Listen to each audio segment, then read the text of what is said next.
Morning student, physics की class में आपका स्वागत है। आज हम जिस टॉपिक के बारे में डिस्कस करेंगे वो टॉपिक आपका थर्ड चैप्टर है। सेकंड चैप्टर तक आपका हो चुका है। आज हम आपका थर्ड चैप्टर जो है वो स्टार्ट करते हैं।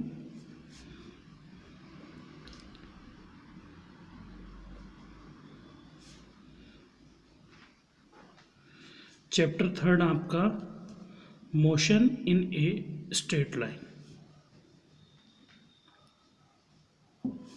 Motion in A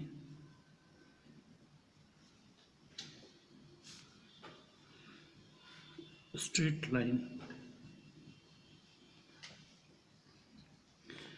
third chapter आपका टोटली मोशन से रिलेटेड है।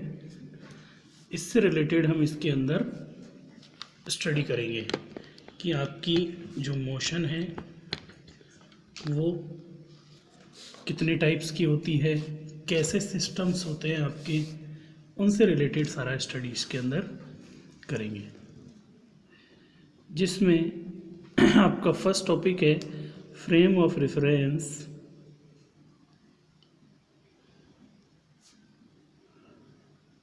Frame of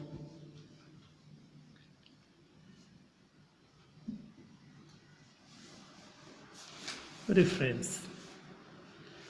frame of reference की डेफिनेशन आपके पास क्या निकलती है? द ग्रुप और system of coordinates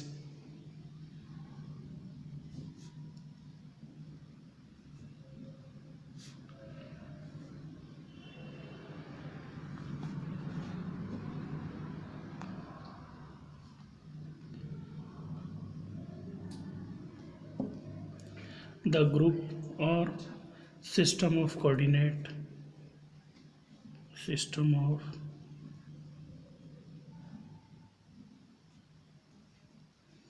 coordinates relative to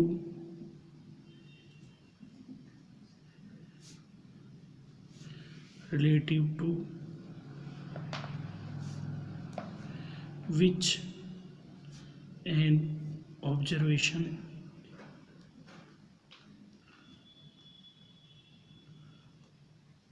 which an observer can explain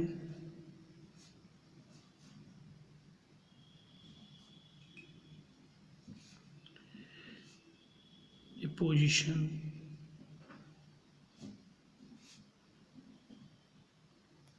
or event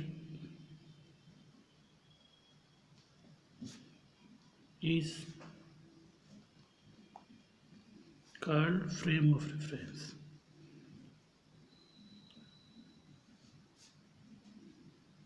Frame of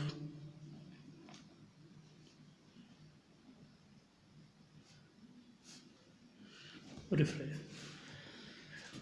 frame of reference आपके पास क्या है? The group of system of coordinate relative to which an observer can explain a position और event is called frame of reference. X axis, Y axis, Z axis. X, Y, Z, ये आपका origin हो गया। किसी भी object की position को represent करते हैं, ये इसके कोऑर्डिनेट हो गए एक्स, वाई, जेड। ये इनकी डिस्टेंस को रिप्रेजेंट करेगा। This is X, this is Y. तो ये आपके पास जो ड्रॉ हुआ है ये आपका होता है फ्रेम ऑफ रेफरेंस। ये क्या है? Frame of reference. तो ये आपके पास फ्रेम ऑफ रेफरेंस हो गया। एक्स एक्सिस, वाई एक्सिस और जेड एक्सिस से मिलकर बनता है। पी आपके किसी भी ऑब्जेक्ट का पोजीशन हो गया जिसके कोऑर्डिनेट एक्स, वाई, जेड है। एक्स आपका distance of X axis, Y distance of Y axis, Z distance of Z axis को शो करता है।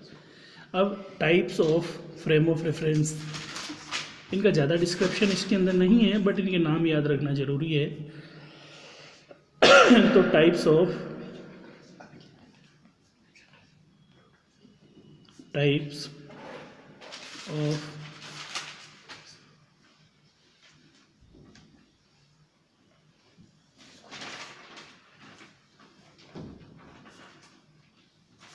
Frame of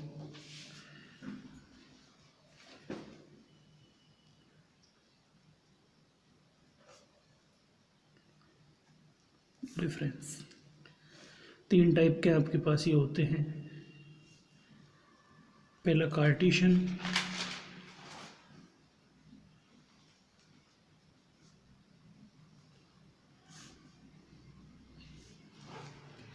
second spherical,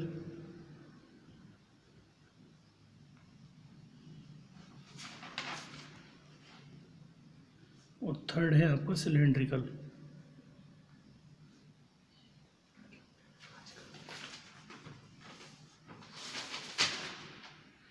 cylindrical 3 type के आपके पास ये होते हैं। फर्स्ट हो गया Cartesian frame of reference, second spherical frame of reference, third है आपका सिलेंड्रिकल फ्रेम ऑफ रेफरेंस। इसके बाद आपके पास टॉपिक आता है मोशन। मोशन आपके पास क्या होता है? इफ़ वन और मोर coordinates of an object relative to a frame of reference change with the time, then the object is said to be motion। आपके पास जो भी कोऑर्डिनेट्स होते हैं, अगर आपके पास 3 कोऑर्डिनेट हैं, 3 कोऑर्डिनेट में से कोई भी एक कोऑर्डिनेट भी आपका क्या होता है? चेंज होता है विद रिस्पेक्ट टू टाइम, तो हम कह सकते हैं कि वो ऑब्जेक्ट आपका कैसा है? मोशन फॉर्म में है। कैसा है? मोशन फॉर्म में। तो मोशन के लिए तो जनरली अपन शुरू से पढ़ते चले आ रहे हैं कि किसी भी एक कोऑर्डिनेट के अंदर अगर आपका क्या हो जाता है? चेंजेस हो जाता है, इट मीन वो आपका मोशन फॉर्म में होता है। तो मोशन के लिए आप जानते ही हो। अब अनदर होता है आपका डॉट या पार्टिकल। तो इसके लिए हम कह सकते हैं when the size of an object is negligible in compare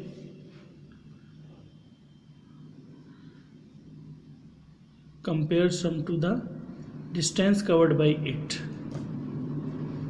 जब हम किसी भी ऑब्जेक्ट का जो साइज है वो नेग्लेबल होता है, किसके कंपैरिजन करने पर उसके द्वारा जो डिस्टेंस कवर होती है उसके अकॉर्डिंग अगर वो नेग्लेबल होता है तो वो आपका डॉट या पार्टिकल होता है। इसके अलावा आपके पास मोशन जो है वो 1 डायमेंशनल, 2 डायमेंशनल, 3 डायमेंशनल इस टाइप से आपके पास होती है। आपके पास 1 कोऑर्डिनेट के अंदर अगर चेंज आता है तो वो 1 डायमेंशनल होती है। 2 कोऑर्डिनेट में अगर 2 coordinates are change it mean वो 2 dimensional. 3 coordinate are change it 3 dimensional. तो ये आपके पास मोशंस होती हैं। तो मोशन आपके पास क्या हो जाएगी?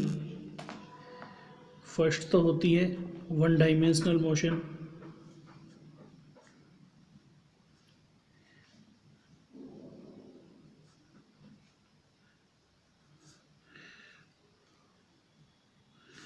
One dimensional motion. इसके अंदर क्या होगा? 1 coordinate are change,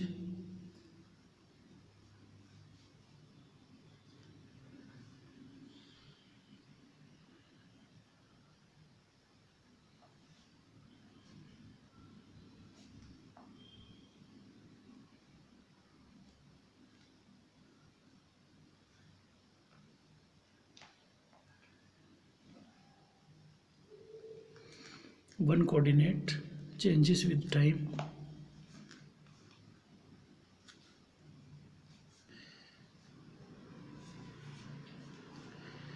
changes with time.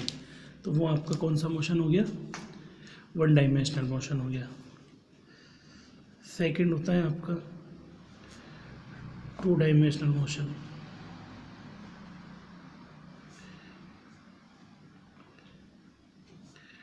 To dimensional motion के अंदर क्या हो जाएगा?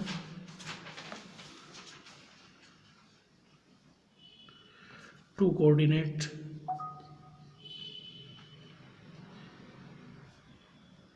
Changes with time. Two coordinate आपके चेंज होते हैं, इट मीन वो टू डायमेंशनल मोशन हो जाएगा। थ्री डायमेंशनल मोशन के अंदर क्या होगा,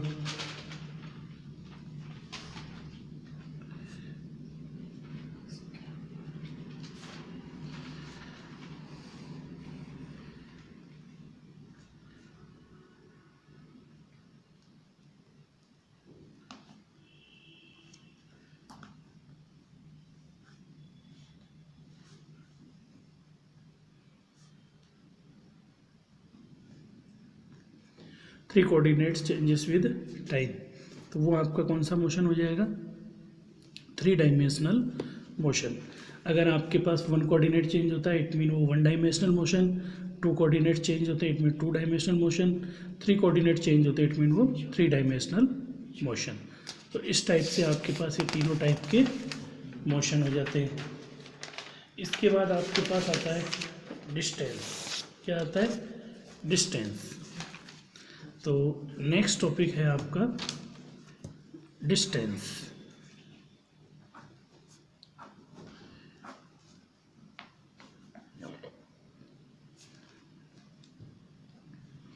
डिस्टेंस क्या होता है, the length of the path covered by A particle. Distance आपके पास हो गया the length of the path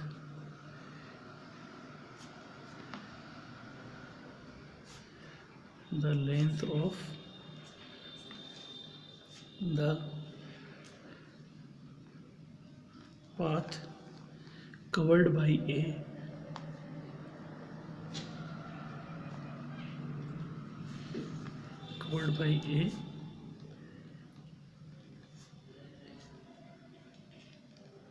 particle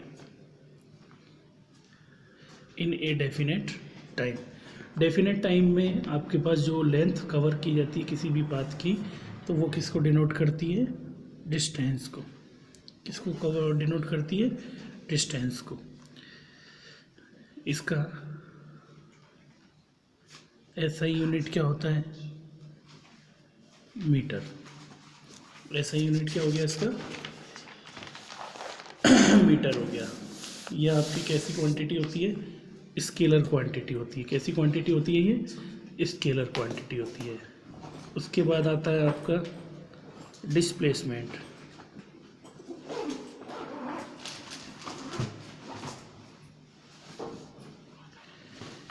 displacement के लिए अपन लिख सकते हैं the distance covered by an object in a definite direction relative to a point of reference. The distance covered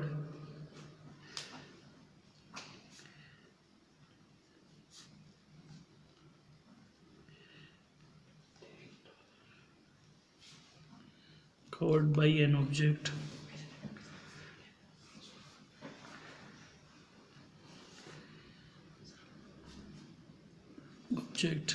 in a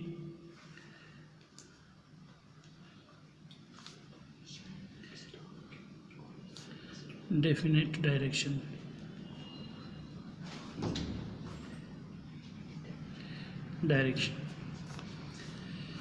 किसी भी ऑब्जेक्ट के जरिए एक डेफिनेट डायरेक्शन के अंदर जो डिस्टेंस कवर होती है वो आपकी किसको रिप्रेजेंट करती है, डिस्प्लेसमेंट को रिप्रेजेंट करती है। किसको रिप्रेजेंट करती है, डिस्प्लेसमेंट को रिप्रेजेंट करती है। तो अब यहाँ से देखिए आपके पास ये इसका यूनिट तो सेम वही, ऐसा ही यूनिट तो क्या हो जाएगा, मीटर हो जाएगा। ये कैसी क्वांटिटी है, वेक्टर क्वांटिटी है। अब कुछ एग्जांपल्स आपके आते हैं, जैसे आपका ये कोई सर्किल आ गया। अब सर्किल की रेडियस r है, तो इसका डिस्टेंस तो हो जाएगा इसके सर्क्यूमफेरेंस के इक्वल 2πr के इक्वल, और डिस्प्लेसमेंट हो जाएगा इसके 0।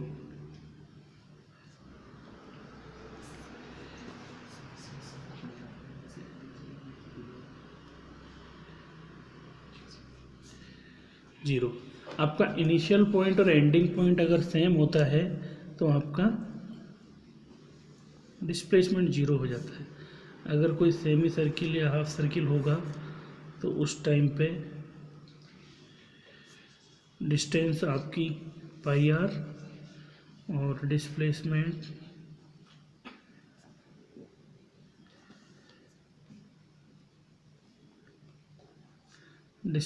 आपका 2r होगा।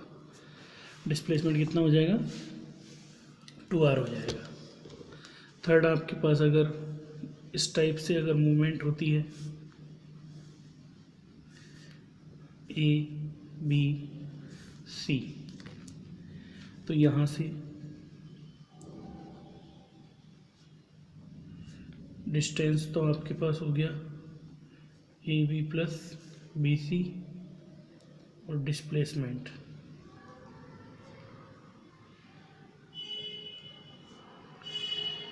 ए सी। तो डिस्प्लेसमेंट को कौन रिप्रेजेंट करेगा? ए सी रिप्रेजेंट करेगा। दूसरे वर्डों में हम ये भी कह सकते हैं कि डिस्प्लेसमेंट आपका शॉर्टेस्ट लीनियर डिस्टेंस होता है। क्या होता है? Shortest linear distance. तो ये आपका था डिस्प्लेसमेंट। इसके बाद में इससे रिलेटेड कुछ फैक्ट्स हैं आपके, वो भी आपको याद रखना है, जिसमें एक तो आता है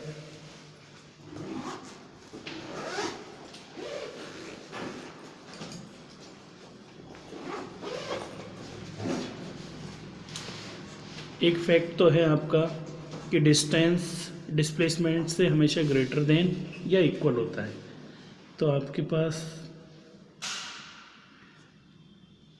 डिस्टेंस इज ग्रेटर देन या इक्वल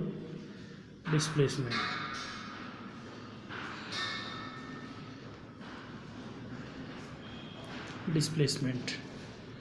डिस्टेंस आपका ऑलवेज पॉजिटिव होगा, डिस्प्लेसमेंट आपका पॉजिटिव, नेगेटिव और ज़ीरो, तीनों टाइप का वैल्यू इसमें हो सकता है। तो ये आपका डिस्प्लेसमेंट होता है। नेक्स्ट टॉपिक जो है आपका वो स्पीड, वेलोसिटी, इनसे रिलेटेड है।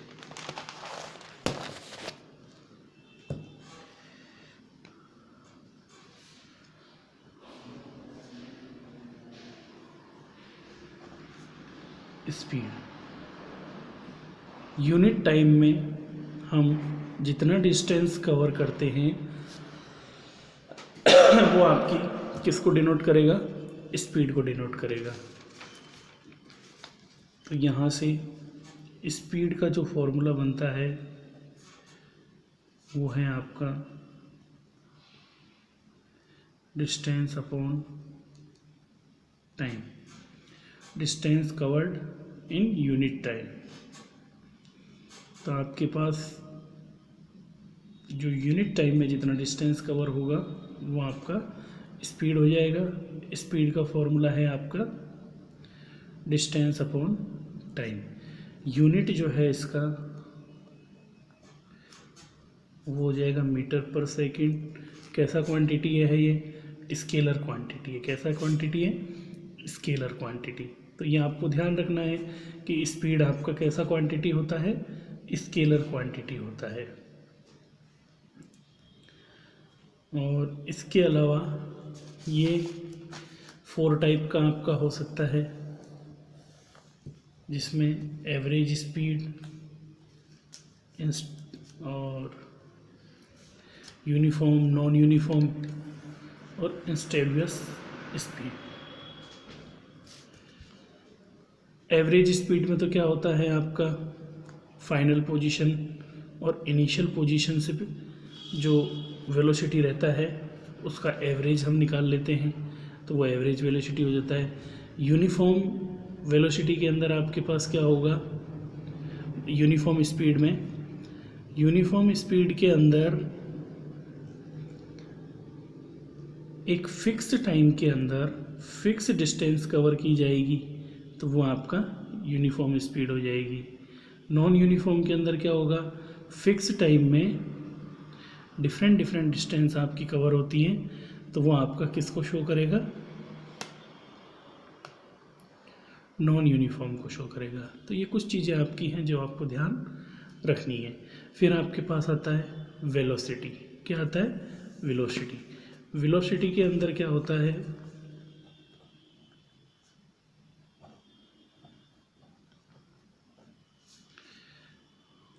Velocity change of rate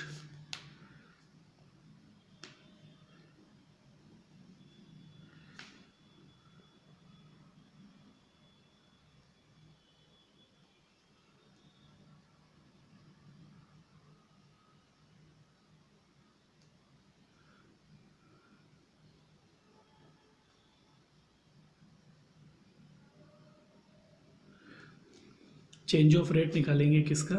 displacement का।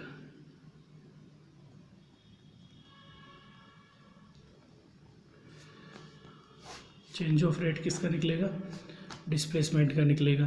तो चेंज ऑफ रेट जो डिस्प्लेसमेंट का निकलता है आपका, तो वही आपका किसको डिनोट करेगा? वेलोसिटी को डिनोट करेगा। किसको डिनोट करेगा? वेलोसिटी को। तो वेलोसिटी के लिए फॉर्मूला आपका हो गया, वेलोसिटी के लिए हम यहाँ से फॉर्मूला निकाल देंगे, टोटल डिस्टेंस या फिर distance upon displacement upon time.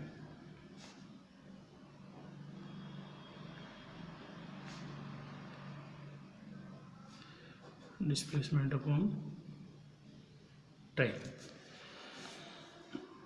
v से इसको डिनोट करते हैं,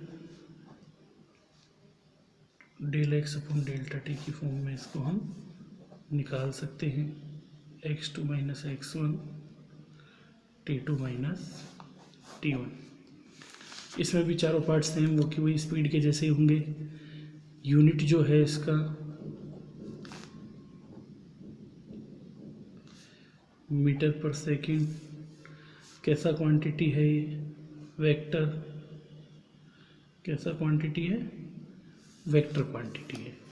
तो ये आपका इससे रिलेटेड क्या हो गया? वेलोसिटी। तो ये आपका वेलोसिटी हो जाता है।